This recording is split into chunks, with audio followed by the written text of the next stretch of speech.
Mesdames, Messieurs, une fois encore, bonsoir et bienvenue à tous. La situation humanitaire ne cesse de se dégrader dans les régions anglophones en proie de graves tensions sociopolitiques. À ce jour, 35 000 personnes ont été recensées dans des camps de réfugiés au Nigeria et se placent au Cameroun. Ces réfugiés vivent dans des conditions désastreuses. Nos reporters sont allés à la rencontre des réfugiés dans un camp à Bamenda, dans la région du nord-ouest du Cameroun. Stélambo, Mini Mefo et Eric Macial Djomo. Dans le 3e arrondissement de la ville de Bamenda, ici résident de nombreux déplacés du fait de la crise anglophone, essentiellement des femmes âgées, moins âgées et des enfants en bas âge. Ce beau monde a bravé de nombreux kilomètres, abandonnant tout derrière pour fuir les exactions à la fois de l'armée et des sécessionnistes. J'ai abandonné mon village pour me rendre à Bamenda, pas parce que j'aime cette ville. Quel que soit l'endroit où on se trouve, on est comme chez soi. Et on sait comment s'y prendre pour mener à bien ses activités. Quand cette crise a commencé, on croyait que c'était une simple affaire passagère. On ne savait pas qu'elle allait se déporter jusque dans nos villages. Chaque matin, nous nous réveillons sous le crépitement des balles, pareil dans l'après-midi et même en soirée. Ce n'est pas facile de vivre dans un tel environnement. La première fois qu'ils sont venus, c'était au carrefour. Nous avons su qu'ils étaient là quand nous avons vu des véhicules stationnés. Les gens ont commencé à fuir. Ils ont saccagé les commerces, versé la nourriture, vidé les boutiques. Impossible pour nous de passer la nuit dans ces conditions.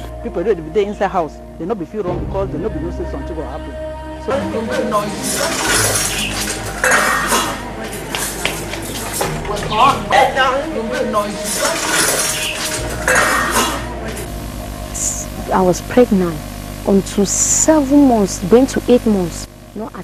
Je n'ai pas pu bénéficier des consultations prénatales quand j'étais au 7e et 8e mois de ma grossesse à cause des violences. Ces hommes armés étaient partout dans le village, semaient la terreur. Dans l'après-midi, tu ne peux voir personne dans la maison parce que nous partons tous en brousse à prêter l'endroit où nous allons dormir avec nos enfants. Parfois la nuit, on aperçoit des fourmis piquer des enfants, les rats et serpents défilent sous nos yeux. Une fois le matin, nous retournons dans nos domiciles chercher de quoi manger. Après, nous repartons en brousse. Mais nous nous efforçons pour nous en sortir. Ce n'est pas facile de laisser nos villages pour aller vivre ailleurs.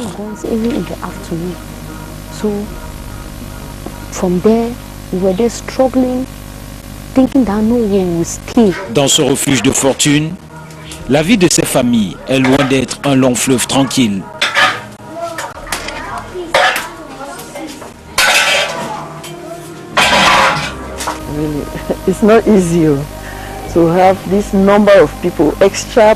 Ce n'est pas facile de venir en aide à toutes ces personnes, surtout en termes de nourriture, logement, sur le plan sanitaire, sans compter les bruits. Mais il y a des âmes de bonne volonté qui nous viennent en aide, des voisins et certaines personnes viennent de loin.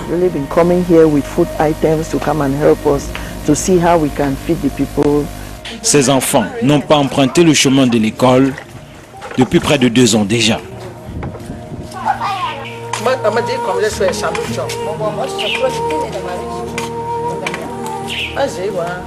De nombreux espaces et domiciles comme celui-ci existent ainsi dans cet arrondissement et dans lesquels sont massés les déplacés de la crise anglophone.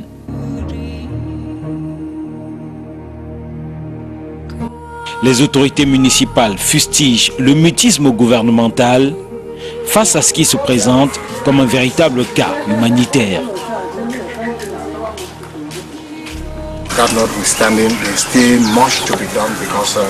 Il y a encore beaucoup à faire. Plusieurs d'entre eux manquent de médicaments, de vêtements, de nourriture et j'en passe. Mais pour le logement, il n'y a pas de problème majeur. On a pu trouver des familles volontaires qui ont décidé de les accueillir. Au domicile du chairman du Social Democratic Front, des tonnes de denrées alimentaires sont en souffrance. Elles sont destinées aux réfugiés camerounais en terre nigériane. La procédure pour le déploiement de la caravane du Social Democratic Front piétine. Nidion Frondi, qui met la pression à la représentation diplomatique nigériane, pense qu'elle traîne en raison d'une volonté de politisation de ce déplacement. Le HCR nous a dit que quelquefois autour du camp des réfugiés, il y a des problèmes. Les tensions entre les bergers Fulani et les agriculteurs compliquent la situation au Nigeria. Cette crise affecte la vie autour du camp. Ils m'ont dit qu'ils ne voudraient pas que je m'y rende là-bas avec l'armée nigériane. Je ne sais pas s'ils étaient honnêtes. Le gouvernement, quant à lui, annonce l'imminence d'une mission gouvernementale au Nigeria pour se rendre au chevet des réfugiés et surtout les convaincre afin qu'ils regagnent leur pays et leurs villages respectifs. Depuis le début de la crise anglophone, l'on dénombre près de 60 000 réfugiés camerounais en terre nigériane et plus de 200 000 déplacés à l'intérieur du Cameroun. Vous avez pu le voir au travers de ce reportage que les effets néfastes de la crise anglophone continuent d'être visibles dans les régions du nord-ouest et du sud-ouest Cameroun, alors que les élèves des classes de première affrontent depuis ce matin les épreuves écrites du probatoire de l'enseignement secondaire général. Plusieurs candidats de ces deux régions n'ont pas pu se rendre aux centres d'examen. Plusieurs écoles ont été fermées par peur de représailles. Le reportage de Stélambo et de Kedjara. C'est une école vide et totalement déserte qui s'offre à notre objectif. Nous sommes à l'école publique de Konfoun-Épigny, située dans l'arrondissement de Sonta, le département de la Meusame.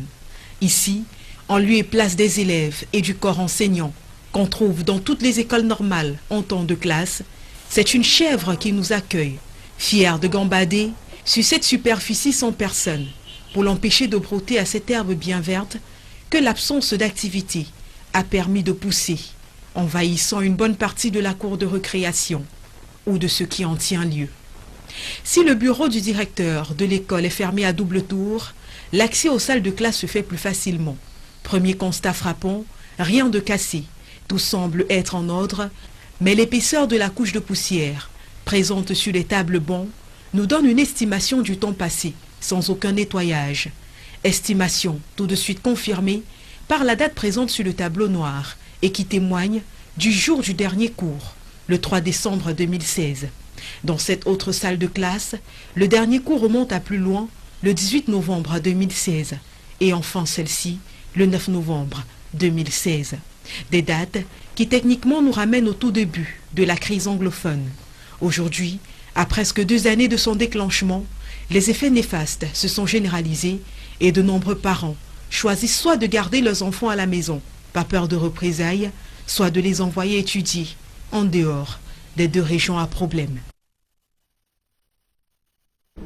Et dans ce chapitre consacré aux examens officiels au Cameroun, c'est avec sérénité et confiance que ces candidats ont affronté les premières épreuves écrites du probatoire de l'enseignement secondaire général du côté de Loum ainsi que du côté à Mandjo, tout comme à Manengumba.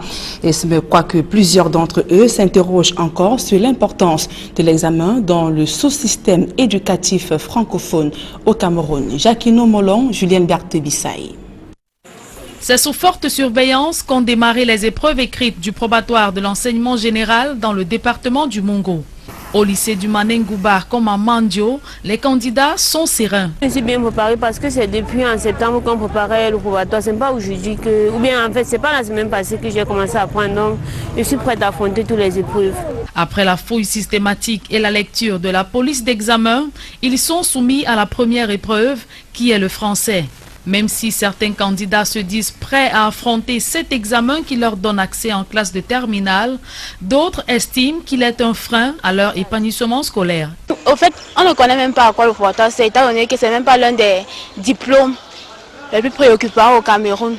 Mais c'est considéré pour nous comme le mur de bain parce qu'elle freine beaucoup d'élèves et plus le temps passe, plus certains gens ont de l'âge et d'autres gens négligent parce que Ils se croient déjà vieux. En fait, ça ne sert à rien. Donc, si le gouvernement pouvait essayer de remédier à cette situation afin de supprimer l'examen du probatoire.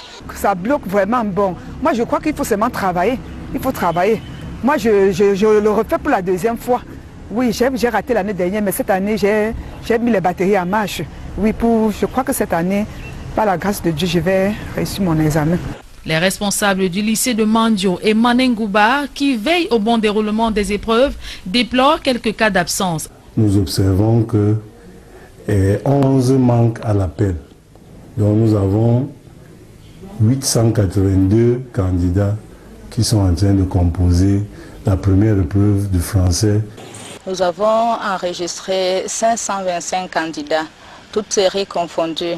Nous avons enregistré 5 absents. Les de sécurité sont présents depuis le début des épreuves écrites. La sécurité est là et nous n'avons enregistré aucun problème. Les épreuves écrites du probatoire de l'enseignement général qui ont démarré mardi 19 juin s'achèvent le vendredi 22 juin avec les langues vivantes. Dans le reste de l'actualité, l'ECAM reste un et indivisible malgré les frustrations ainsi que les abus et le mauvais traitement du personnel. Le nouveau directeur général des élections ainsi que le président du conseil électoral ont pris l'engagement ce jour de restaurer la sérénité. Premier défi, c'est le règlement des arriérés de cotisation estimé à près de 3 milliards de francs CFA, de l'argent prélevé mais jamais reversé à la CNPS. Joël Essenga et Marcelin Gansop. Pour un premier contact, aucun sujet n'était tabou. Face à face et les yeux dans les yeux, les deux parties ont mis sur la table des préoccupations qui fâchent. Pas de cotisation sociale, pas d'avancement, encore moins de primes, plus un matériel roulant obsolète. Et certains ayant déjà avancé n'ont pas encore perçu les effets financiers de ces avancements-là. Les primes, gratification et soutien logistique, le matériel roulant également est pour la plupart en panne. 2 agents sur les 10 contre la région du Centre n'ont pas de véhicule. Les matériels de travail également sont vétustes et demandent un renouvellement, tout comme le parc informatique. Acculés par tant de problèmes, le Conseil électoral et la Direction générale des élections annoncent un début de solution. C'est pas normal qu'aujourd'hui les gens qui ont le problème de la CNPS, des AVI, tout ça c'est fini. Vous allez avoir vos AVI. Je les signe déjà. La CNPS, malheureusement, il y a quelques problèmes. Nous avons des arriérés de près de 3 milliards. L'ancienne administration ne reversait pas. Il faut vous dire clairement les choses. Elle retenait de l'argent qu'elle ne reversait pas. C'est la mauvaise administration. Alors on nous demande donc maintenant sur ces 2,8 milliards que nous puissions verser déjà 10% pour que notre personnel commence à bénéficier des prestations sociales. On va s'atteler à cela et je crois que dans un délai raisonnable, vous commencerez à toucher vos prestations sociales. On va y veiller. On va aussi travailler pour que les avancements, chacun mérite son avancement. Et ceux qui ont des arriérés, on va y veiller pour les payer. Après moult batailles, marquées par des injustices et diverses frustrations, la direction générale promet un ELECAM New Look, débarrassé de la chasse aux sorcières et des égos surdimensionnés de quelques privilégiés. La période de haine, de mensonges, de délation et tous sortes de désordres doivent cesser d'exister dans l'éducation Cameroun. Il n'y a pas les plus grands, il n'y a pas les plus petits. Vous n'étiez pas les seuls, tout le monde a subi, y compris le président a subi tous ces coups-là. Mais il faut élever l'esprit pour voir de l'avant ce qui est positif. Les gens qui ont souffert, oui c'est bien, c'est aussi une formation. Je crois que l'ère du mandat est finie. Nos bureaux vous sont ouverts. S'il y a des difficultés, venez, on va en discuter. Il n'y a plus des hommes forts, maintenant il y a des hommes humbles. Bien qu'un nouveau vent soit en train de souffler, chacun sera désormais jugé à la hauteur de son rendement au travail. Le président du conseil électoral invite les uns et les autres à un peu plus de patience dans l'attente du bout du tunnel que tout le monde espère voir enfin. Maintenant c'est une école, une autre façon de voir les choses. Ceux qui sont passés par des voies tortueuses, c'est fini. Faites un effort de changer. Reprenez les bonnes habitudes pour que triomphe Elections Cameroun. Nous n'avons pas attendu aujourd'hui pour venir vous dire on va faire ça. Nous sommes en train de le faire déjà. S'il vous plaît, donnez-nous un peu de temps, un peu de patience pour que nous résolvions l'essentiel de vos problèmes avant que nous ne partions aussi. C'est fini les brimades de toutes sortes. Nous n'accepterons Nous n'accepterons plus que les agents soient méprisés, maltraités, sous-estimés.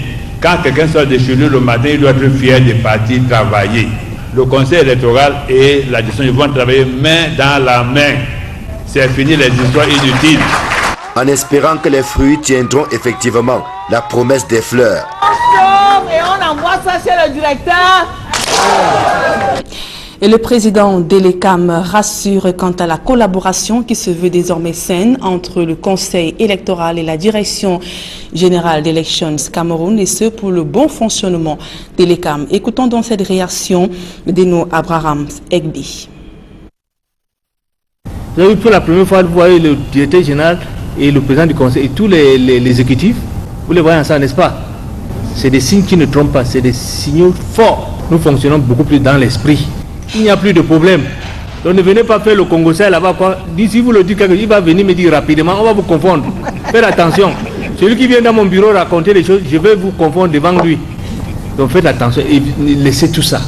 Regardez d'abord le travail. Ce qui est important, appréciez l'effort d'un et de l'autre. C'est ça que nous voulons. Parce que beaucoup d'entre vous ont profité de cette confusion-là pour émerger. D'autres ont eu des faveurs incompréhensibles. D'autres ont été piétinés, souvent par manque de communication. L'équipe qui est là en place, c'est une équipe qui est d'abord humble, qui a la peur de Dieu. Et je voudrais vous dire que nous qui sommes assis ici, nous sommes des mortels, nous sommes des passants. On n'est pas venu s'éterniser à l'élection Cameroun. Parce que les institutions restent éternelles, les hommes passent. Si vous voyez comment le président, peut-être il a une longue tête, vous laissez accrocher sur sa tête, demain vous allez tomber. Et vous partez aussi. Mais restez calé dans votre professionnalisme, c'est ça qui va vous aider. Donc ce n'est plus le moment du triomphalisme béat. Elecam rassure également quant à ce qui concerne la disparition des bureaux de vote dans des casernes de militaires, comme exigé par l'opposition, notamment le SIF, des assurances données par le délégué régional d'Elecam pour le centre. Alette Michel Essi est au micro d'Equinox Télévision. La doléance a été posée et elle a été prise en compte. Donc l'instruction, en fait, c'est qu'on n'ait pas de bureau de vote dans les casernes. Nous appelons simplement tous les chefs d'antenne qui ont des casernes dans leur ressort de compétences à nous les signaler et on va chercher à délocaliser simplement ces bureaux de vote-là. C'est pris en compte. Nous allons respecter l'instruction qui a été donnée. C'est un coup de théâtre dans l'affaire Bouba Simala et Kavaye Yégué Djibril. Le président de l'Assemblée nationale déclare n'avoir jamais porté plainte contre Bouba Simala, alors que toutes les parties étaient réunies ce jour pour l'audience dans le cadre de ce procès. Une correspondance du président de l'Assemblée nationale est venue donc jeter ainsi un trouble parmi ses conseils. L'audience a été renvoyée au 17 juin, le 27 juin prochain. Le compte rendu de Guizogo. Près de 3 années de procédure dans l'affaire qui oppose le président de l'Assemblée nationale, Kavaye Yégué Djibril, à son ex-garde du corps, le capitaine Bouba Simala, et c'est un coup de théâtre qui est survenu devant la barre au tribunal militaire de Yaoundé. La présidente du tribunal militaire de Yaoundé a découvert dans son dossier qu'il y avait une lettre du 25 mai 2018, écrite par le président de l'Assemblée nationale, M. Kavaye Yégué Djibril, dans laquelle le PAN déclare clairement qu'il n'a jamais déposé une plainte contre le capitaine Bouba Simala. Il précise qu'il n'a jamais été entendu, ni par écrit, ni verbalement. Sur ces bases, pour la défense, il apparaît clairement que le président de l'Assemblée nationale veut en finir avec les manipulations de ceux qui ont voulu complexifier cette affaire. Dès lors, il demande au tribunal militaire de Yaoundé de continuer la procédure sereinement sur les infractions retenues par le juge d'instruction, à savoir notamment la violation de consignes, les menaces simples et l'outrage à corps constitué. Devant cet imbroglio, la présidente du tribunal militaire et le procureur auprès de cette juridiction ont renvoyé l'accusation à mieux se pouvoir au sujet de cette correspondance du PAN qui semble les déconstituer alors que eux affirment qu'il n'existe aucune lettre de déconstitution de la part de leurs clients. Ils mettent plutôt en avant le mémoire ampliatif introduit au nom du président de l'Assemblée nationale par eux auprès de la Cour d'appel du Centre pour récuser la présidente du tribunal militaire dans cette affaire. Pour la défense, ces développements confirment ces affirmations dans ce dossier. Cette lettre Jupan me donne raison plus tard, parce qu'il y a 2 ans et demi, j'avais déjà dit au tribunal militaire de Yaoundé que le PAN n'était pas plaignant et qu'il n'était pas normal qu'on laisse des avocats venir plaider pour lui alors qu'il ne s'était jamais plaint. Les 2 parties ont un nouveau rendez-vous au tribunal militaire le 17 juillet prochain. Dans l'actualité au Parlement à présent, le nouveau secrétaire général de l'Assemblée nationale est dans ses fonctions. Désiré Mbok, promu hier à cette fonction par le président de la Chambre basse, a été installé ce mardi par le premier vice-président de l'Assemblée nationale. Entre autres recommandations faites au nouveau secrétaire général, travailler avec l'ensemble des sensibilités politiques de la Chambre et le respect de la hiérarchie. Écoutons à présent cette réaction du nouveau secrétaire général de l'Assemblée nationale, Désiré Mbok, au micro d'Equinox Télévision. Est-ce que je me sens prêt pour cette nouvelle mission? Il faut être prétentieux pour dire qu'on est prêt. Mais disons que on va essayer, n'est-ce pas, au fur et à mesure que le temps va s'écouler, prendre ses marques et ensuite essayer de donner le meilleur de soi-même. Le chapitre santé de ce journal à présent, près de 6 000 bébés naissent drépanocytaires au Cameroun. Cette maladie génétique héréditaire constitue un réel souci de santé publique dans notre pays à l'occasion de la journée mondiale de lutte contre la drépanocytose. Ce jour, les médecins appellent les uns et les autres à faire un test d'électrophorèse afin de réduire la mortalité. François Radikoumé, Isabelle Carole Zopet. La drépanocytose, notre affaire à tous. C'est le principal message que lancent les personnes atteintes de cette maladie. Elles ont tenu à sonner l'alarme à l'occasion de la journée de lutte contre la drépanocytose. On retrouvera chez ces malades notamment les crises douloureuses. C'est des malades qui pour rien auront mal. Laissez-moi vous dire que des fois c'est des douleurs atroces.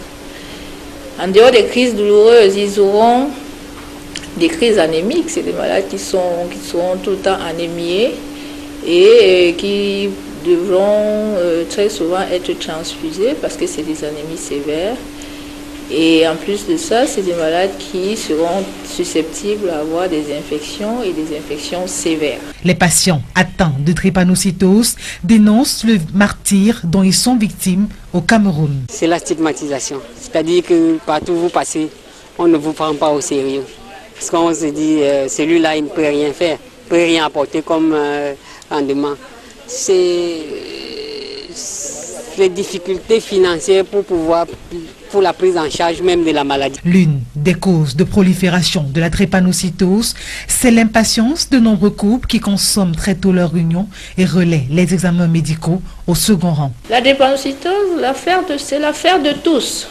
Donc chacun de nous devait être capable de connaître son électrophorèse d'hémoglobine et après d'éviter ce qu'on appelle nous les couples à risque. Les volontaires à l'examen de l'électrophorèse estiment que les prix pratiqués dans les formations hospitalières participent à les décourager. Le 19 juin marque la journée mondiale de lutte contre la drépanocytose. On parle de toute autre chose à présent. Projet de haute intensité de main-d'œuvre à Bafoussam. La mairie de Bafoussam 1er vient de lancer la première phase du projet de reprofilage des routes rurales. Ceci pour un coût total de 180 millions de francs CFA octroyés par le ministère de l'économie. Dallas Tiana et Jean-Paul Chouniat.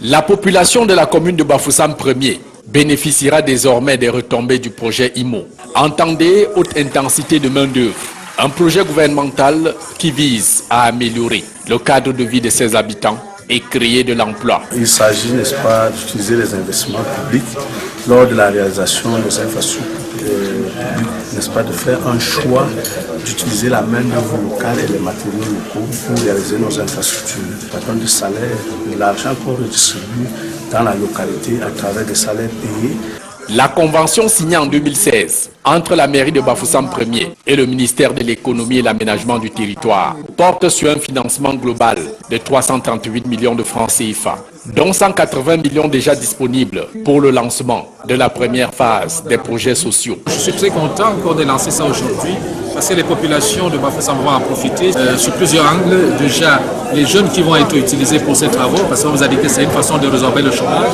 C'est une façon également d'utiliser les matériaux locaux, valoriser les matériaux locaux dans le cadre de ces travaux. Donc moi je dis ouf, ouf, ouf. Et pour ceux qui pensent que nous ne faisons rien, je pense que dans les prochains jours, il n'y aura peut-être plus grand chose à dire. Les différents tronçons aménagés relieront la ville de Bafoussam à Banjoun par Carrefour Tobe et l'axe Bafoussam-Foumout par Banefo. Avant ce lancement officiel de la première phase du projet, les différentes parties prenantes ont été imprégnées des méthodes de gestion IMO. Il est question pour nous d'expliquer, n'est-ce pas, de définir la notion de IMO et de définir le rôle et l'importance, n'est-ce pas, les responsabilités des différents acteurs afin qu'il n'y ait pas de conflit d'intérêts. Lancé en 2012, 8 communes de l'Ouest ont déjà bénéficié des financements IMO. Bangou dans les hauts plateaux, Banganté dans le D, Banwa dans le Honkam, Bacham, Babadjou et Bouda dans les Bamboutos et enfin Bafoussam Ier dans la Mifi. Des publics reportages à présent, Excellence scolaire 2018, les laboratoires Biopharma priment les meilleurs élèves des 3 établissements de la région de l'Ouest, des bourses de 25 000 francs CFA, ainsi que des produits de beauté ont été remis donc à ces élèves des écoles de Bafoussam ainsi que de Baham. Reportage. Pour cette fin d'année scolaire 2017-2018, les élèves de la maternelle, du primaire et du secondaire disent adieu aux cahiers et livres pour un moment de répit. L'instant de ce départ en vacances, les laboratoires Biopharma sont aux côtés des élèves pour encourager les moins méritants et féliciter les plus méritants à maintenir le cap de l'excellence. Dans cette caravane de l'excellence scolaire 2018, les laboratoires Biopharma, les mains chargées de cadeaux, sont à l'école maternelle et primaire, les Oiselets de Kamkop à Bafoussam. Pour rehausser l'éclat de la cérémonie, Miss Biopharma en personne dans l'enceinte de cet établissement. Sa présence, ici, n'a d'égal que la joie des tout-petits, exprimée en chants, récits, interprétations et ballets, au rythme musical de chenou qui enflamme la scène, ne laissant surtout personne indifférent, élèves et enseignants, tous dans le bain. Le mythique rythme Ben Sikin va même décrocher la Miss Biopharma de sa place d'honneur pour esquisser quelques pas de danse.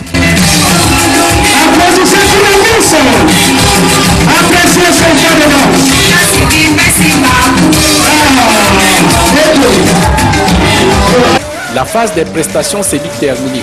Débutent alors les choses sérieuses, avec la remise des packs de lait de toilette et du savon antimicrobien Bactol. Presque tout le monde reçoit un cadeau. Pour tous ceux qui se sont distingués au cours des 9 mois de classe, un pack spécial pour les meilleurs enseignants et 2 bourses de 25 000 francs décernées aux meilleurs élèves de l'école Les Oiselets de Kamkop. Pour ce geste de cœur et apte citoyen des laboratoires Biopharma, que d'émotions pour les bénéficiaires et la directrice de cet établissement scolaire. Vraiment, je suis comblé. Je dis merci à la société Biopharma qui nous a soutenus du début jusqu'à la fin de cette cérémonie de l'excellence. À l'heure de départ en vacances, Miss Biopharma délivre un message de sagesse aux vacanciers. L'école, c'est la clé du succès. L'école, c'est la vie. L'école, c'est tout ce qu'un enfant doit offrir de bon à ses parents. Alors, je vous exhorte à rendre toujours joyeux vos parents, toujours joyeux vos frères et sœurs. Sur ce, je vous souhaite de bonnes vacances. La main sur le cœur, ce carré d'élèves souhaite bonnes vacances à leurs camarades pour leur jovialité et à leurs enseignants pour l'encadrement durant toute l'année scolaire.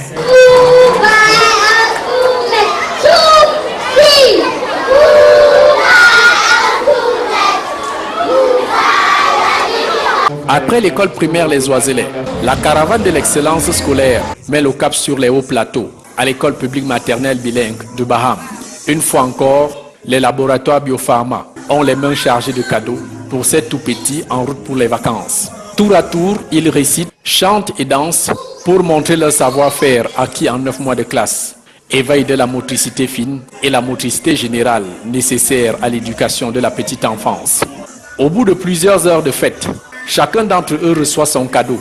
Un pack de produits de toilette et lait de beauté Biopharma. I don't even know what to say again.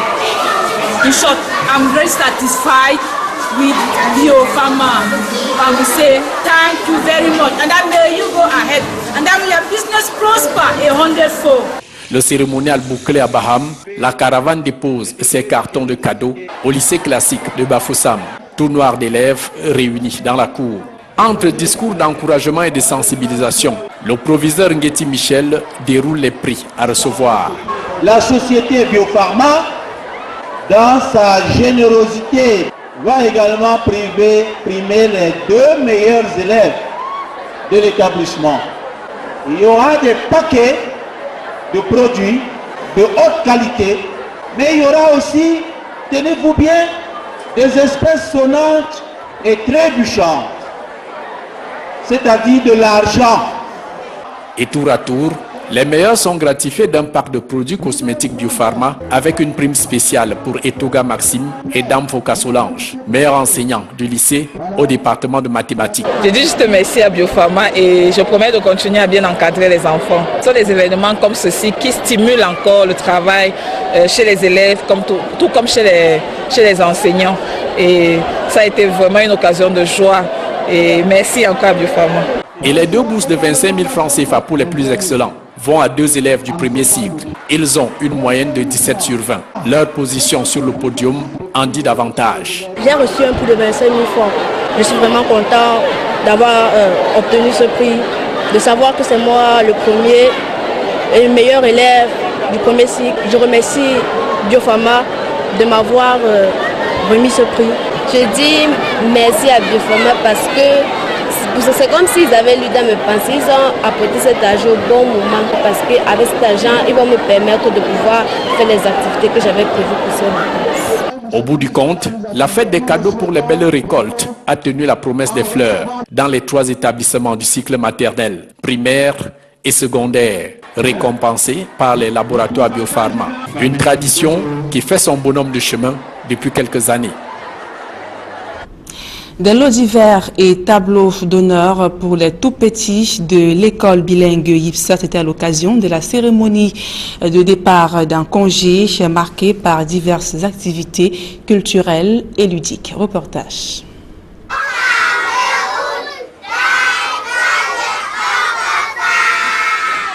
La cérémonie de départ en congé des élèves du groupe scolaire bilingue YIPSA s'est déroulée avec faste et solennité. Tout a commencé par une causerie éducative entre parents, enseignants et spécialistes de différents domaines, invités pour la circonstance. Les échanges portaient sur l'éducation et le développement de l'enfant. Une initiative saluée par la plupart des participants. Ce sont des initiatives comme ça qui sont à encourager parce que l'éducation, l'école, c'est la véritable chose qui reste. Lorsqu'on a tout perdu, lorsqu'on est un enfant, il est important de s'éduquer, de se former. Ensuite, le tapis rouge sera déroulé aux jeunes apprenants de cet établissement scolaire. Des récits, chants et autres seront présentés dans diverses langues maternelles.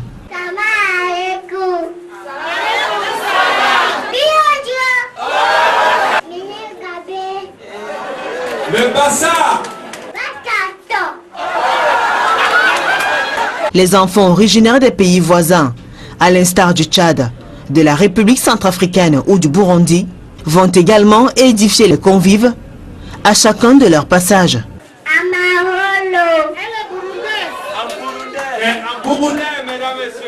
Au groupe scolaire bilingue YIPSA, la culture et l'éducation des enfants occupent une place de choix.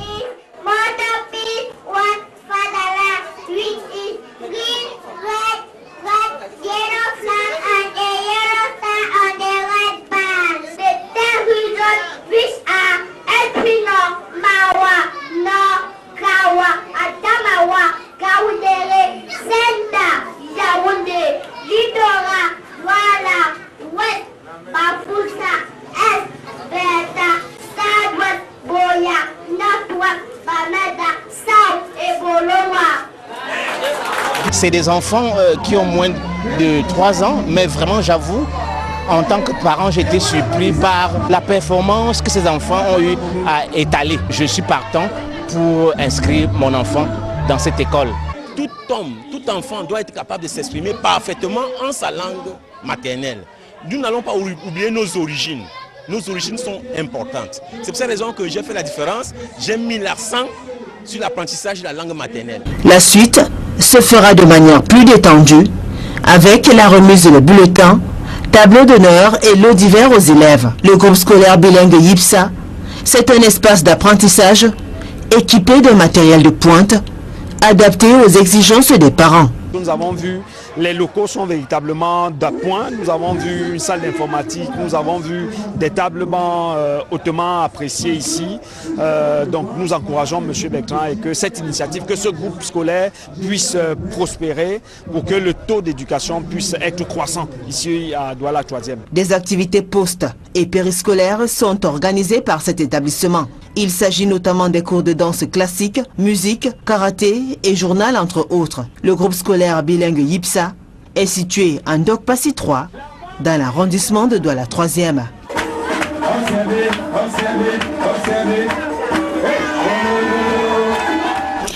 Dans un instant, la deuxième partie de ce journal.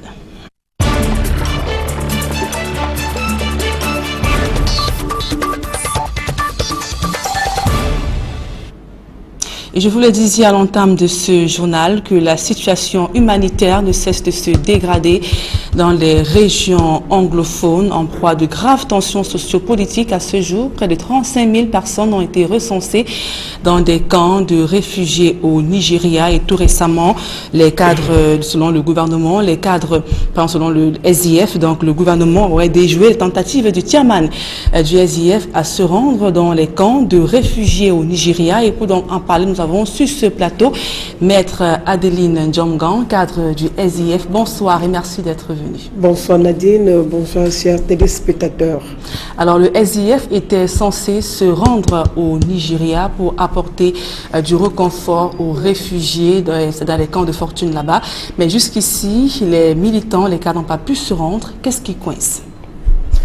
Alors, à la suite de la crise anglophone, lors du NEC du 21 avril 2018, oui.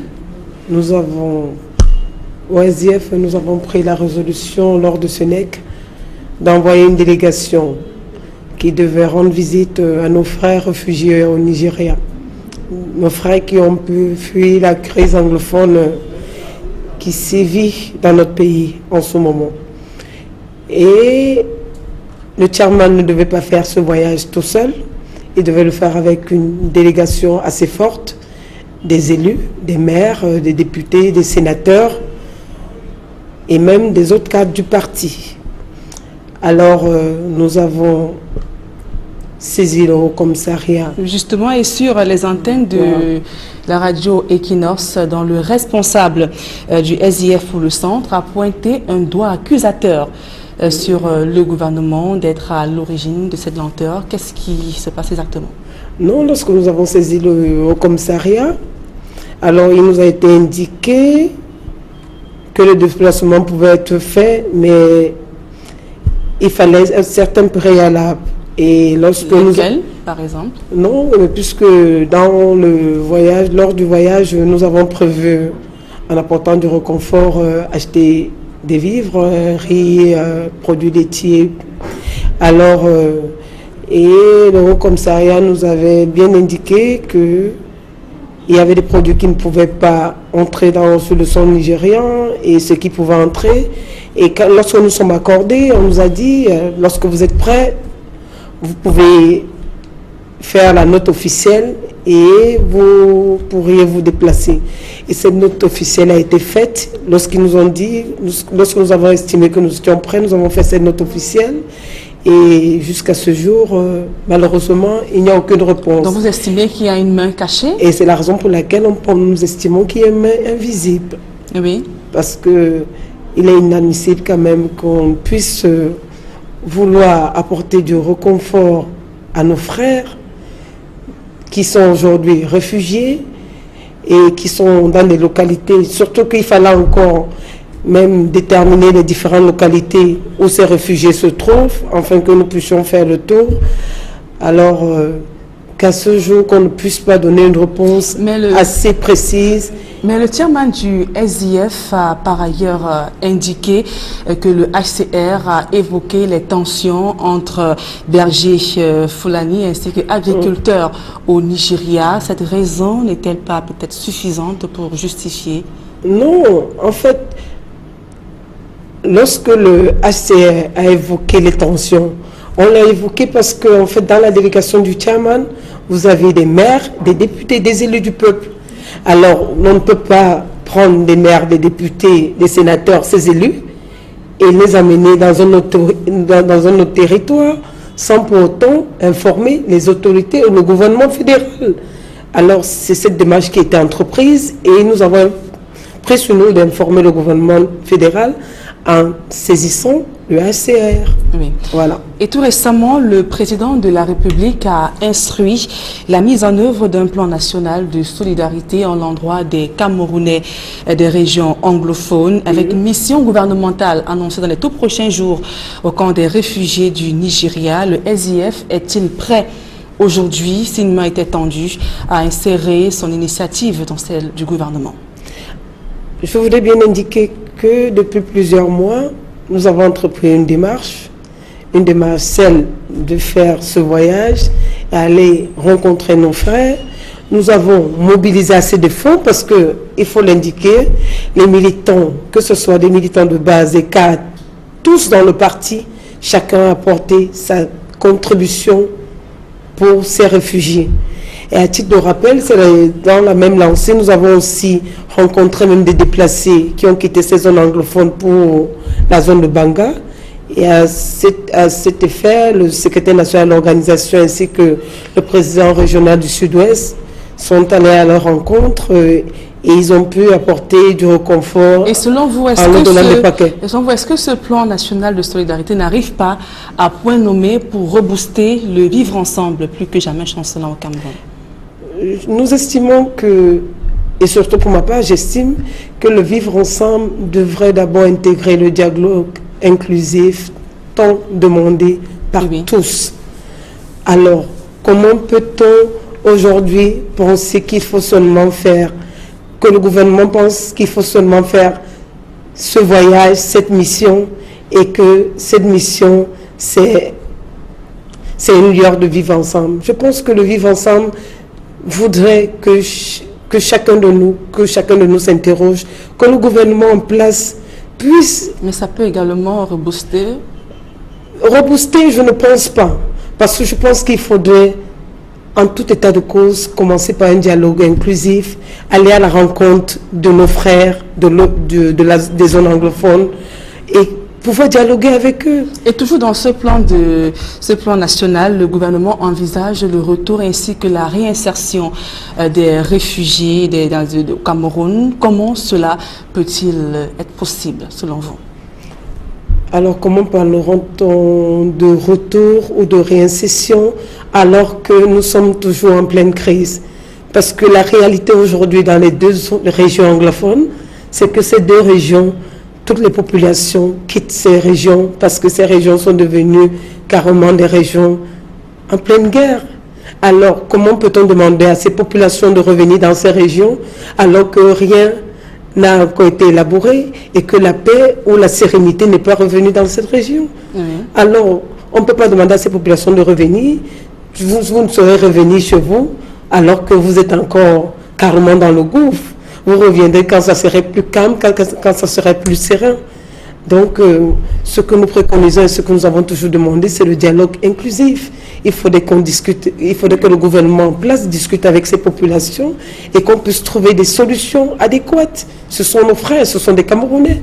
Merci, Maître Adeline Diomgan, d'être venue ce soir. C'est moi qui vous remercie. Je rappelle que vous êtes cadre militant du SIF, Social Democratic Front. Merci d'être venu ce soir sur le plateau d'Equinox Télévision. Je rappelle tout juste après ce journal à suivre l'émission spéciale consacrée à la Coupe du Monde de Russie 2018 et à 22h, retrouvez votre émission Parole de femmes. Passez d'agréables moments en compagnie de nos programmes.